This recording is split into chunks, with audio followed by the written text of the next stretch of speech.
একজন নোবেলজয়ী অধ্যাপক। বিভিন্ন দেশ আর বিশ্ববিদ্যালয়ে গিয়ে অর্থনীতি উন্নয়নের কথা শোনান। যদিও নিজ দেশে একটি ফ্যাসিস্ট সরকারের রোষানলে ছিলেন বছরের পর বছর। হাসিনার ক্রোধের মুখে একের পর এক হয়রানিমূলক মামলা, কখনো এই আদালত তো কখনো আরেক আদালতে ঘুরেছেন। লিফট বন্ধ রেখেছিল শয়তানির উদ্দেশ্যে। কিন্তু ছাত্র জনতার অভ্যুত্থান পাল্টে দিল এক ইতিহাস। স্বৈরতন্ত্রের রানী পালিয়ে আশ্রয় নেয় বন্ধু মোদির ভারতে। ফ্যাসিস্ট হাসিনা মুক্ত হয় বাংলাদেশ। ছাত্র জনতার অনুরোধে দেশ পরিচালনার দায়িত্ব কাঁধে তুলে নেন ডক্টর মোহাম্মদ ইউনূস। শত শত দাবির মিছিল আর ষড়যন্ত্রের দাপট ধীরস্থিরে সামলেছেন।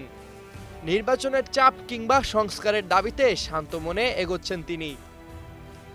এরই মধ্যে ট্রাম্পের শুল্ক ট্যারিফ, একদল হায়না দাঁত চেপে হাসছিল, এবার বুঝি ইউনূসকে থামানো যাবে।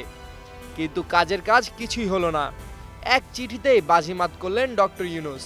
যেন তার কথা শুনেই চীন ছাড়া সব দেশের উপর জারিকৃত নতুন শুল্ক নীতি স্থগিত করে দিলেন।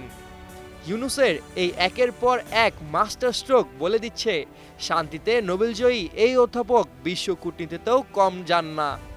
এবার তিনি দিলেন আরেক সফলতার চাল, যে জন্য খোদ মার্কিন পররাষ্ট্র দপ্তরকে বিবৃতি দিয়ে বলতে হলো, বাংলাদেশ স্বাগতম তোমায়, পাশে আছি সব সময়।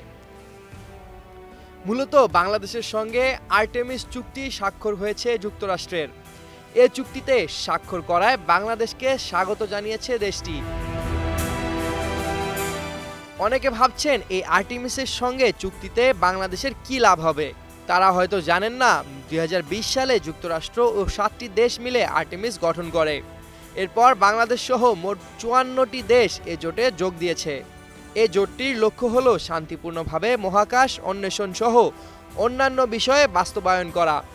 এর সঙ্গে আঞ্চলিক নিরাপত্তাও বেশ খানিকটা জড়িত। সুতরাং বাংলাদেশের পুরোটাই লাভ। আর যারা ভেবেছিলেন ট্রাম্প প্রশাসন ভারতের কথা শুনে ইউনূসকে চেপে ধরবে, তাদের মুখেও যেন ছাই দিলেন নোবেলজয়ী অধ্যাপক। বারবার তিনি প্রমাণ করেছেন তিনি রাজনীতি ও বিশ্ব কূটনীতিতেও ম্যাজিক ম্যান হয়ে উঠেছেন। সামিউল জয়, 21 টেলিভিশন।